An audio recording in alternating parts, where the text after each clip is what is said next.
పుట్టినరోజులు పండుగలు చేసుకుంటూ ఉంటారు. టీ పార్టీలు, డిన్నర్లు అన్నీ చేసుకుంటారు. మృత్యుదేవత నవ్వుతూ ఉంటుందటండి. వెర్రి మానవులారా, మీకు ఇచ్చిన ఆయుష్లో ఇది వచ్చాయా పోయాయా? వచ్చాయని అనుకుని అందరూ సంతోషపడుతున్నారు. కానీ మనకు 60 సంవత్సరాలు వచ్చాయి, షష్ఠి పూర్తులు చేసుకుంటున్నాం. భగవంతుడు ఇచ్చిన ఆయుష్లో 20 సంవత్సరాలు వచ్చాయా పోయాయా? పోయాయని మనం అనుకోవట్లేదు, వచ్చాయని సంతోషపడుతున్నాం. భగవంతుడు అనుకుంటాడట, వీడికి ఇన్ని సంవత్సరాలు ఆయు ప్రమాణం ఇచ్చాను, ఎప్పటికైనా ఓ రోజు తిరిగి నా దగ్గరికి రావాల్సిందే. ఏమి పట్టుకొస్తాడు? వెళ్ళేటప్పుడు ఏమో పట్టుకొచ్చామండి, మనం వచ్చేటప్పుడు ఇక్కడికి ఏమీ పట్టాలి. వెళ్ళేటప్పుడు ఏమి పట్టుకెళ్తామండి? ఏమి పట్టుకెళ్ళడం. ఏమి పట్టుకెళ్ళకపోవటం లేదు, పట్టుకెళ్తున్నాం. 2 పట్టుకెళ్తున్నాం. ఏమిటి? మనం చేసుకున్న సుకృతం దుష్కృతాలు 2 పట్టుకెళ్తున్నాం. మన జన్మ కారణం కూడా అవే. మరి 84 లక్షల జీవరాశులు ఈ మానవ జన్మ వచ్చిందంటే పుణ్య పాప మిశ్రంతోనే మానవ జన్మ వచ్చింది. మరి తత్మా 84,99,099 జన్మలు ఉన్నా వాటికి తెలుసుకునే యోగ్యత లేదు. భగవంతుని తెలుసుకోవాలని యోగ్యత లేదు. ఒక మానవుడికే తెలివి ఉంది, ఆత్మని తెలుసుకోవాలి. నేను ఎలా వచ్చాను? భగవంతుని సన్నిధి నుంచి వచ్చాను, మళ్ళీ అక్కడికి వెళ్ళాలి. ఎప్పటికైనాను ఏమి సాధించాలి? నేను మానవుడిలాగా వచ్చి మాధవుడిలాగా తయారవ్వాలి. జీవుడే దేవుడు తయారవ్వాలి. ఇలా మనకి వాడు ఇచ్చిన విషయం ఏమిటంటే అక్షర పరబ్రహ్మ యోగం ఇచ్చారండి. అక్షర పరబ్రహ్మ యోగం ఏది చెప్తుందండి? మానవులు ఎలా చచ్చిపోవాలో చెప్తుంది ఈ అక్షర పరబ్రహ్మ యోగం 8వ అధ్యాయం. ఎలా బ్రతకాలో చెబుతుంది రాజవిద్య రాజగుహ్య యోగం 9వ అధ్యాయం. మనం ఏం చేస్తానండి? మనం సంపాదించుకోవాలి. ఏం సంపాదించుకోవాలండి అంటే మహాత్ములు అందరూ చెప్తున్నారు, అంతకాలే చ మామేవా స్మరన్ ముక్త్వా కళేవరం య ప్రజాతి త్యజందేహం సయాతి పరమాం గతిం. ఎవరైతే దేహాన్ని వదిలే సమయంలో నన్ను తలుచుకుంటారో వారు ఎక్కడికి వెళ్ళి నన్నే పొందుతారు అన్నారు కృష్ణ పరమాత్మ. మరి మనం అప్పుడు పొందాలి అంటే అప్పటికప్పుడు రామ కృష్ణ అని వస్తుందండి. మనం ప్రాణం పోయే సమయంలో ఎన్నో 100 తేళ్ళు పుట్టినంత బాధ వస్తుందటండి మానవుడికి. మరి ఆ బాధలో మనం కృష్ణారామ అనగలుగుతావా? అనలేము. అంటే అనగలుగుతాం. ఎలా అనుకుంటాం? మనకు అభ్యాసం కూసు విద్య అని మనం ఎప్పుడు లేస్తున్నా కూర్చుంటున్నా ఆ భగవన్నామ స్మరణ చేసుకుంటూ ఉంటే ఆ భగవంతుడి నామస్మరణే వస్తుందండి. మనం వెళుతూ ఉంటాం, దారిలో ఎదురాయే తగులుతుంది. ఏమంటామండి అప్పుడు? అమ్మ అంటాం. మరి అమ్మ ఉందా అక్కడ? అలవాటు మనకి ఏది చేసినా అమ్మ అంటాం. అమ్మ అనేటప్పటికి ఆ కష్టం తొలుగుతుందని మన మనసులో అనుకుంటాం. అమ్మ అంటే ఎవరు? అకారు ఉకారు మకారాలతో కూడిన అమ్మ. ఆ అమ్మని తలుచుకుంటే అమ్మే రక్ష. ఎవరు రక్ష అండి? శ్రీరామ రక్ష, సర్వ జగత్ రక్ష అన్నట్టు మనం అలా చేస్తున్నాం. ఎప్పుడు ఒక ఊర్లోనండి, ఒక మాధవపురం అనే ఒక ఊరిలో ఒక భక్తుడు ఉన్నాడు. ఆ భక్తుడు ఏం చేస్తున్నాడంటే ఎప్పుడు సర్వకాల సర్వావస్థల ఎందు కూడా ఏది చెబుతారో అదే చేస్తారు, ఏది చేస్తారో అదే చెప్పేవారు. అందరికి కూడా మంచిని చెప్పి అందరి చేత మంచి అనిపించుకుంటూ ఉండేవారు. ఉంటే అక్కడ ఆమె వచ్చి అనుకున్నారట, నా జీవితంలో అన్నీ చేసుకున్నాను, అసత్యం అనేది నేను ఆడలేదు, సత్యంగా నేను బ్రతికాను, ధర్మంగా నేను బ్రతికాను. చివరి కోరిక ఏమిటంటే నాకు కాశీ మరణాన్ముక్తి అన్నారు. ఈ జీవితాన్ని కాశీలో విడవాలి అనుకున్నారటండి. అంటే ఈ శిష్యులకి ఏమీ పని చెప్పట్లేదు, ఏదో మంచి చెప్తున్నారు, కాలక్షేపం చేసుకుంటున్నారు. శిష్యులు అందరూ అనుకున్నారట, గురువుగారికి ఏ సంకల్పం లేదు ఇన్ని రోజుల నుంచి, ఈ ఒక్క సంకల్పం కలిగింది, ఈ సంకల్పాన్ని మనం తీర్చాలి, ఈ కోరిక మనం తీర్చాగా అంటే, స్వామి మీరు పల్లకి తీసుకొస్తాం, పల్లకిలో కూర్చోండి, మేము మోసుకు వెళ్తాము అన్నారటండి. సరే తీసుకువెళ్తున్నారు. అప్పుడు ఇప్పటిలాగా విమానాలు, కార్లు, రైళ్ళు ఏం కాదు కదండి, కాలినడకతో వెళ్ళాలి. పాపం ఈ వృద్ధుడు ఈయన ఏం చేశారు? పల్లక తీసుకొచ్చి పల్లకీలో కూర్చోబెట్టి తీసుకువెళుతున్నారు. కొన్ని రోజులు గడిచింది. ఈయనకు వృద్ధాప్యం వచ్చేసి ఇక మరణ సూచనలు అన్నీ తెలుస్తున్నాయి. మరణ సూచనలు అన్నీ ఇదో నేను పోతానేమో ఉంటానేమో టైం దగ్గరికి వచ్చింది. అయినా మంచి భక్తుడు కదండి, ఆ సమయం ఏదో తనకు తెలుస్తుంది. అది అయినా పూర్వం చేసుకున్న జ్ఞానం ఉంది కదా, ఆ జ్ఞాన బలం చేత ఏమి మానవ జన్మకు వచ్చినా కూడా ఏం పట్టించుకోవటం లేదు, ఏం వినటం లేదు, చేయటం లేదు. పెడితే తింటున్నాడు, లేకపోతే అలాగే కూర్చున్నాడు. ఆ తల్లిదండ్రులు అనుకున్నారట, జటుడు వీడికి ఏమీ తెలియదు, పాపం పిచ్చివాడు అనుకుని అలా వదిలేశారు. వదిలేస్తే ఆ తండ్రి ఏం చేస్తాడు? మాదిగతను కదా అండి, రోజు రాజకోట చుట్టూ ఫారా తిరుగుతూను 4 జాములు ఏదో కాలక్షేపం తప్పటి కొట్టి అలా చేస్తున్నాడు. ఒకరోజు ఈ తండ్రి ఏ ఊరో వెళ్ళవలసి వచ్చి పని వచ్చిందండి. ఆ ఊరు వెళ్తూను రాజుగారితో చెప్పారట, మహారాజా ఈరోజు నేను అర్జెంట్ పని మీద ఊరికి వెళ్తున్నాను, మా అబ్బాయి మగవాడైనా సరే ఆ జాములు 4 జాములు కూడా కాపలా కాస్తాడు, మీరు ఎలా క్షమించి మా పిల్లాన్ని పెట్టుకోండి అంటే అలాగేరా బాబు అన్నారు. సరే వచ్చాడు, 8 అయిపోయింది, వచ్చేసాడండి. వచ్చి ఆ తప్పటి తీసుకుని మోగిస్తూ వెళ్తున్నాడు. ఈ రాజుగారు అనుకున్నారట వీడు మోగవాడు పిచ్చివాడు ఏం తెలియదు అనుకున్నారు. వీడికి ఎలా కాపలా కాస్తాడో ఎవరో పాలా కాస్తాడో అని చెప్పి ఈ అబ్బాయి వెళ్తుంటే వెనక నుంచి వెళ్ళాడటండి. వెనక నుంచి వెళితే ఒక జామ అయిపోయింది. ఆ జామలో అంటాడటండి అతను, కామ క్రోధంచ లోభంచ దేహే తిష్టంతి తస్కరాః జ్ఞానరత్నాపహారాయ తస్మాత్ జాగృత జాగృత. ఓ మానవులారా, మనలో ముగ్గురు దొంగలు ఉన్నారు. ఆ దొంగలు ఎవరండి? కామం, క్రోధం, లోభం, 3 దొంగలు ఉన్నారు. వాళ్ళు దొంగలు ఉండి ఏం చేస్తున్నారండి? మనలో ఉన్న జ్ఞానం అనే రత్నాన్ని అపహరింపజేస్తున్నారు. జాగృత జాగృత అంటున్నారండి. మరి మనకి తెలిసిన విషయాలు ఏదండి? కామం, క్రోధం, లోభం 3 కూడా నరకానికి ద్వారాలని చెప్పి భగవద్గీతలో కూడా చెప్పిన విషయమే. నా టైం అయిపోతుందేమో, కొంచెం చెప్పేస్తాను. అలా అన్నాడు. మళ్ళీ 2వ జాములో కొంచెం దూరం వెళ్ళే కనుక మళ్ళీ అన్నాడటండి, జన్మ దుఃఖం జరా దుఃఖం జాయా దుఃఖం పునః పునః.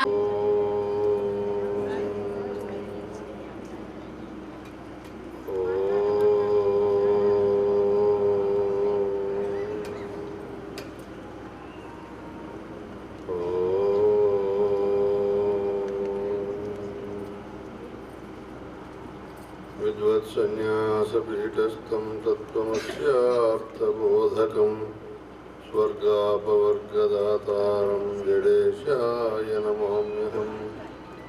ధన్వంతరిస్వరూపాయ దక్షిణామూర్తిరూపిణే జీవన్ముక్తయతీంద్రాయ సద్గురుం ప్రణతోస్మ్యహం.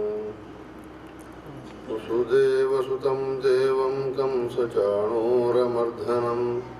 దేవకీ పరమానందం కృష్ణం వందే జగద్గురుం. శంకరం శంకరాచార్యం కేశవం బాదరాయణం భాష్యసూత్రకృతౌ వందే భగవంతౌ పునః పునః. సద్గురుదేవులకు నమస్కరిస్తూ, గురు పరంపరకు వందిస్తూ, అఖిలాంధ్ర సాధు పరిషత్ యొక్క అధ్యక్షులు, కమిటీ వర్గ సభ్యులకందరికీ నమస్కరిస్తూ, సభాధ్యక్షులకు వందిస్తూ, జిజ్ఞాసులైన తమరికి ధన్యవాదాలు తెలుపుతూ ఈనాటి ఉపన్యాస విషయంలో ప్రవేశిస్తున్నాం. పరమాత్మ స్వరూపులారా, ఇంతవరకు అక్షర పరబ్రహ్మయోగము, ఆత్మబోధ అనే గ్రంథస్థ విషయాలపై మహాత్ముల చేత అందరూ వింటున్నారు. అదే విషయాన్ని కొద్దిసేపు చర్చించుకుందాం. దుర్లభమైనటువంటి ఈ మానవ జన్మలో మనము దేనిని పొందడానికై వచ్చినామో దానిని పొంది ఈ జన్మను సార్థకం చేసుకోవాలా? ఆ ప్రకారంగా చేసుకోవడానికే ఈ గ్రంథాలు, మహాత్ములు అందరూ కూడా బోధిస్తూ ఉన్నారు. పుట్టినటువంటి జీవాత్ముడు ఈ మానవ జన్మలో నేనెవరు అనే జ్ఞానాన్ని తెలుసుకోవడానికే ప్రయత్నించాలి కానీ ఇతరే విషయాల యందు ప్రయత్నించి వాటిని అనుభవిస్తూ, శబ్దస్పర్శ రూపసగంధాదులను అనుభవిస్తూ తన యొక్క వృత్తిని బహిర్గతం చేసుకుని ఆనందం అనేది లేకుండా దుఃఖంలో మగ్నుడైనాడండి. దానివల్లనే జనన మరణ పరంపరలు అనేకంగా వస్తూనే ఉన్నాయి. ఈ జనన మరణ భవరోగాన్ని తొలగించుకోవడానికి గురుదేవులను ఆశ్రయించాలా? నేనెవరు అనే జ్ఞానాన్ని తెలుసుకోవాలి. అటువంటి జ్ఞానాన్ని తెలుసుకోవాలని ఈ యొక్క అక్షర పరబ్రహ్మ యోగంలో అక్షరం బ్రహ్మ పరమం, క్షరమనగా నాశనమయ్యేది, అక్షరమనగా నాశనం కానిది. ఈ శరీరము ప్రతి క్షణము క్షీణిస్తూ పోతుంది, మార్పు చెందుతూ ఉంటుంది. నాశనమయ్యే ఈ శరీరంలో నాశనం కానటువంటి తత్వం ఏదైతే ఉందో అదే నేను నేను అనబడే తత్వం. ఈ శరీరం మార్పులు చెందినా కూడా నేను అనే తత్వం మార్పు చెందదు. అటువంటి తత్వమే నేను అనే భావనను తెచ్చుకొని దాని యొక్క స్వరూపాన్ని తెలుసుకోవడానికి గురుదేవులను ఆశ్రయించాలా. ఆ ప్రకారంగా తెలుసుకోకుండా మాంసమయమైన శరీరమే నేను అనే భావనను ఎవరైతే పెట్టుకుంటున్నారో సమస్త దుఃఖాలకు లోబడుతూ లోకంలో చివరికి జనమరణ పరంపరను అనుభవిస్తూ ఉంటారు. అటువంటి బాధలను తొలగించుకోవడానికే ఈ యొక్క భగవద్గీత బోధిస్తూ ఉంది. శ్రేష్టమైనటువంటి సర్వవ్యాపకమైనటువంటి ఏ తత్వమైతే ఉందో అది ఏ బ్రహ్మస్వరూపము, దానికన్నా పెద్దది మరొకటి లేదు. అటువంటి తత్వమే నేను అనే తత్వం. కానీ ఈ శరీరము అశాశ్వతమైనటువంటిది, పుట్టు సాగులకు లోబడినటువంటిది, మార్పులు చెందునటువంటిది. అటువంటి శరీరం నీవు కాదు నాయన అని బోధిస్తూ వింటూ ఉన్నాం. కానీ మన యొక్క వృత్తిని మార్చుకోవడం లేదు. కారణం ఏమిటి అంటే అటువంటి వాళ్ళ యొక్క సాంగత్యంలో మనం మునిగిపోయినాం. శబ్దస్పర్శ రూపరసగంధాదులలో నిజమైనటువంటి ఆనందం లేకపోయినా కూడా ఉంది అనే భ్రమను పెంచుకున్నాం దేహాత్మ బుద్ధి ద్వారా. నేను శరీరమా అనే జ్ఞానాన్ని చక్కగా విచారణ చేస్తూ పోయినట్లయితే అది కాదని తెలిసినప్పుడు విషయాదుల మీద మమకారం తగ్గిపోతూ ఉంది. విచారణ ద్వారా గురుదేవులను ఆశ్రయించి ఎప్పుడైతే సరైన మార్గంలో మనం వెళుతూ ఉన్నామో అప్పుడు మనకు జ్ఞానం యొక్క అంతు పడుతూ ఉందండి. పురుష సులభ పార్థ భక్త్యా లభ్యస్త్వనన్యయా యస్యాంతస్థాని భూతాని ఏన సర్వమిదం తతం అని అక్షర పరబ్రహ్మ యోగంలో భగవానుడు బోధిస్తూ ఉన్నాడండి. ఆ సర్వవ్యాపకమైనటువంటి ఆ భగవంతుడు సకల చరాచర ప్రపంచంలో ఉన్నటువంటి సమస్త భూతాలను తన యొక్క అంతఃస్థితిలో నిలబెట్టుకున్నటువంటి ఆ వ్యాపకమైన ఆ మహాత్ముడు మనకు ఏ ప్రకారంగా కనిపిస్తున్నాడు, ఏ ప్రకారంగా దొరుకుతాడు అంటే భక్త్యా లభ్యస్త్వనన్యయ, అనన్యమైనటువంటి భక్తి ద్వారా మాత్రమే లభిస్తూ ఉన్నాడు. భక్తి లేకపోతే ఆ భగవంతుడు కనిపించడు, అనుభవానికి కూడా రాదండి ఆ స్థితి. అన్నప్పుడు ఇక్కడ భక్తి అనగా భక్తి యోగ విచారాన్ని ఇంతవరకు ఆ మహాత్ముల చేత తమరందరూ విన్నారు. ఆ భక్తిని అంటే సద్గుణముల యొక్క స్థితి. తన యొక్క హృదయంలో దుర్గుణాలు పెట్టుకోకుండా సద్గుణాలను మాత్రమే పెంచుకుంటూ సద్గుణ వృద్ధితో తాను గురువుల యొక్క సాన్నిధ్యంలో వెలిగినట్లయితే ఆ తత్వము మనకు చక్కగా అవగాహనకు వస్తూ ఉంది. చేయాలంటే నిగ్రహించుకోవాలి. ఏవి లోపలికి రావాలా, ఏవి లోపలికి రాకూడదు. మనం సుఖంగా ఉండగలుగుతున్నాం, భక్తి సిద్ధిస్తుంది, గురుదేవుల ద్వారా జ్ఞానాన్ని పొందగలుగుతున్నాడు, మృత్యుంజయుడవుతున్నాడు. ఆ ప్రకారంగా కాకుండా మన జ్ఞానేంద్రియాల్లో కామక్రోధాది అరిషడ్వర్గములు, దంభదర్ప అసూయలు, రాగద్వేషములు అనే దుష్ట మృగములను లోనికి తీసుకొని ఉన్నప్పుడు మనం సుఖంగా ఉండగలమా అంటే లేదండి.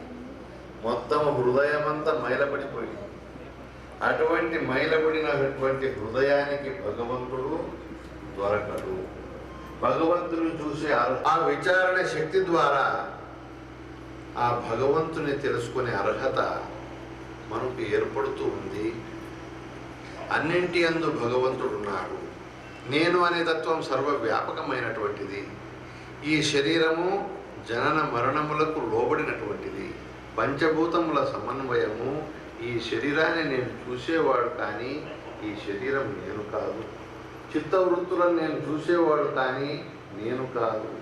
మనోబుద్ధ్యహంకార చిత్తాని నాహం నచశ్రోత్రకారంగా శ్రవణం చేస్తూ పోయినప్పుడు ఈ యొక్క విచారణ ద్వారా మనకు అనుభవం ఏర్పడుతుంది. ఆ స్థితిని చెందుకున్నటువంటి వ్యక్తికి కులమత భేదాలు లేవండి. నేను నీవు అనే తారతమ్యం లేదు. నాది నీది అనే స్వార్థత కూడా లేకుండా పోతుంది.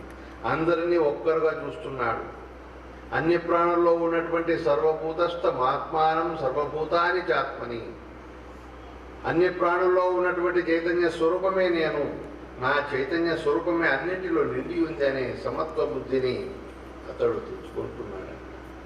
అన్నింటికన్నా గొప్పగా వ్యాపించి ఉన్నటువంటి తత్వాన్నే బ్రహ్మము అంటున్నాను. ఆ బ్రహ్మమే సమస్తము వ్యాపించి ఉంది. అటువంటి వ్యాపించి ఉన్నటువంటి బ్రహ్మస్వరూపమే నేను కానీ శరీరం నేను కాదు.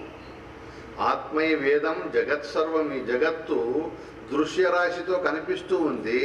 ఈ దృశ్యరాశి అంతయు దేని యొక్క అధిష్టానంలో ఉంది అంటే ఆ బ్రహ్మం యొక్క అధిష్టానంలోనే ఉంది.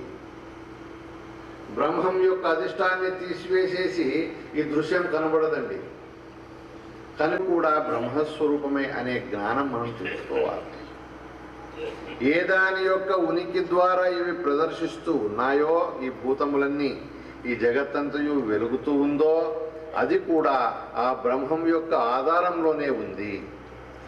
నీటిలో బుడగలున్నాయండి. అయితే ఆకారం వేరుగా ఉన్నా కూడా బుడగ కూడా నీరే. ఆ ప్రకారంగానే ఆత్మయవేదం జగత్ సర్వం. ఆత్మ కన్నా అన్యంగా మరొకటి లేనే లేదండి. ఏ ప్రకారంగా అంటే అక్కడ దృష్టాంతాన్ని బోధిస్తున్నారండి. మృదో యద్వద్ఘటాదీని. స్వార్థంగానే సకల చరాచర ప్రాణములలో అన్నీ కూడా వేరు వేరు నామరూపాలతో ఉన్న వాటిలో ఉన్నటువంటి బ్రహ్మ చైతన్యం ఒక్కటే. స్వాత్మానం సర్వమీక్షతే అని అక్కడ అంటున్నారండి. అంటే తన యొక్క స్వరూప స్థితిలో ఉండి అన్నింటినీ సమీక్షిస్తూ ఒకే తత్వమే అని తెలుసుకునే శక్తి ఎలా వచ్చిందంటే సద్గుణముల యొక్క హృదయంతో, సాధన చతుష్టయ సంపన్నత్వంతో కూడుకొని గురువుల సేవ చేస్తూ శ్రవణం చేసినప్పుడు ఈ స్థితి ఏర్పడింది. అక్కడ భక్తి ద్వారా గురువులను ఆశ్రయించినప్పుడు బ్రహ్మము సర్వవ్యాపకము అనే స్థితి అక్కడ ఏర్పడింది. ఈ ప్రకారంగా అటువంటి బ్రహ్మస్థితిని పొందినటువంటి వ్యక్తి మరలా జన్మం అనేది ఉండనే ఉంది. అయితే అటువంటి బ్రహ్మస్థితిని పొందిన తర్వాత అనేది ఉండదు. అటువంటి స్థితిని పొందడానికి మనము ప్రతి ఒక్కరూ కూడా కృషి చేయాలా. అటువంటి స్థితిని పొందడానికి తగినటువంటి సద్గుణ సంపత్తిని మనం పెంచుకోవాలా. మహాత్ముల యొక్క సాంగత్యం చేయాలా, సత్సంగం చేయాలా, సద్గ్రంథ పఠన మననము చేస్తూ ఇతరులకు తాను తెలుసుకున్నది చెప్పుతూ పోతే అనుభవం ఏర్పడుతూ ఉంటుంది. అంతేకాక తాను తెలుసుకున్నటువంటి విన్న అనుభవం కలుగుతుంది. సర్వసమత్వ బుద్ధి, కులమత జాతి భేదములు లేకుండా ఉన్నటువంటి స్థితిని మనం పొందాలా అంటే అది ఏ బ్రహ్మస్థితి. అటువంటి స్థితిని మనం పొందాలా అంటే మహాత్ములను ఆశ్రయించాలా. స్వతంత్రంగా గ్రంథాలు చదివితే పని చేయాలండి. మహాత్ములు చెప్పే మాటలను శ్రవణం చేయాలా. వాడు చెప్పిన గ్రంథాలను మనము గురువులకు ప్రసాదించుగా కానీ ఇంతటితో విరమిస్తున్నాను. ఓం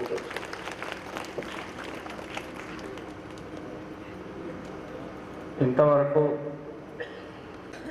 ఆ విధంగానే మీరు చెవుల గుండా విన్నది లోపలికి పోనీయాల ముందు లోపలికి పోనిస్తే అవి చేసి పని చేస్తాయి అన్నమాట. ఈ మధ్యలో హైదరాబాద్లో నీళ్ళ సంకటం వచ్చింది. ఏం సంకటం?